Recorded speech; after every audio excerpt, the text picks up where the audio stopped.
Whenever Constance Brewer allowed herself to recall her one springtime at the Villa Gabriel, she tried to picture the endless bright days, the cloudless blue skies, and the lovely azure ocean of the Italian Riviera. The villa was near Alassio, close to broad sandy beaches, which had stretched for miles amid roads winding through clusters of white and gaily colored buildings set off by the green vegetation. But splotched across her vivid picture postcard remembrance was a sinister blob of crimson, the crimson of murder. For it had been bizarre murder which had brought her to the majestic gray manor, a murder that had brought forth the ghostly visitations of its victim. And Constance Brewer remembered fear and torment such as she'd never dreamed existed. It began in New York on a cold night in early March. She'd been a member of a circle interested in the occult. They were holding a party in honor of the popular psychic writer Stephen Hemmings in the apartment of Jerry Grail, one of the founders of the group. Constance had an invitation, and she arrived at the 10th floor apartment overlooking Washington Square when the party was already well underway. Jerry had greeted her at the door with a sheepish grin on his black-bearded young face. "It hasn't turned out to be an evening of serious discussion," was his warning, "but everyone seems to be having a good time." "What else are parties for?" she asked as he helped her slip off her fur-lined coat and put it in the closet. "I'll get you a drink," he said. "Anything special?" "Just so long as it's tall," she told him, surprised that the tiny apartment was so crowded with chattering humanity. You could hardly hope to push your way through.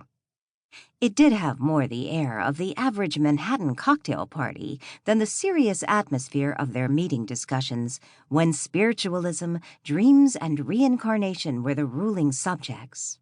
But here and there in the smoke-filled, overcrowded rooms, she saw a familiar face. Tonight, the talk could be, and probably was, about anything. Jerry came back with her drink. He gave it to her and said, "Mingle at your own risk." She laughed. "I'll manage. Because maybe 2 or 3 people remember I'm the host. I'll have to keep circulating," Jerry said. "Where's the guest of honor?" "Pinned against a bookcase by a yoga cultist the last I saw him," Jerry said. "You'll recognize him. He's taller than anyone else here and has a thick head of yellowish blonde hair." "Outlandish," she joked, as Jerry struggled back into the other room to vanish immediately in the press of bodies. She took a sip of her drink and surveyed the scene. She was still in what was the entrance hall, which had a clothes closet on one side and a wall of books on the other.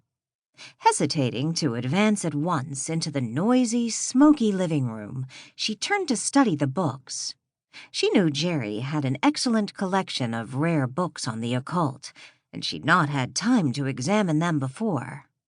She found a number of familiar titles, and some not so familiar. She noticed a deluxe edition of a volume called Poems of the Occult, took it from its place, and opened it.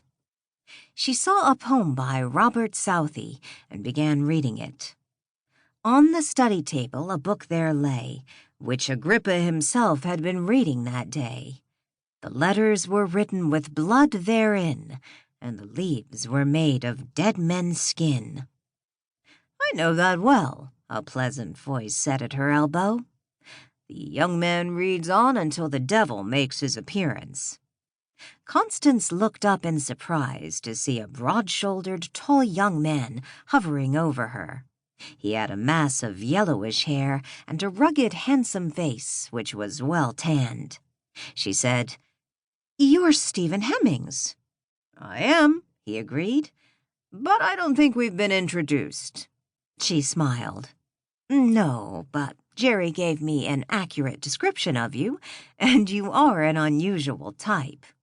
His blue, intelligent eyes showed a twinkle. "It's my hair. Bleached out by the sun, and I wear it too long." "It's an interesting trademark," she said, "but you don't look like the sort of person to write serious books on spiritualism and that kind of thing. I see you as an outdoor type."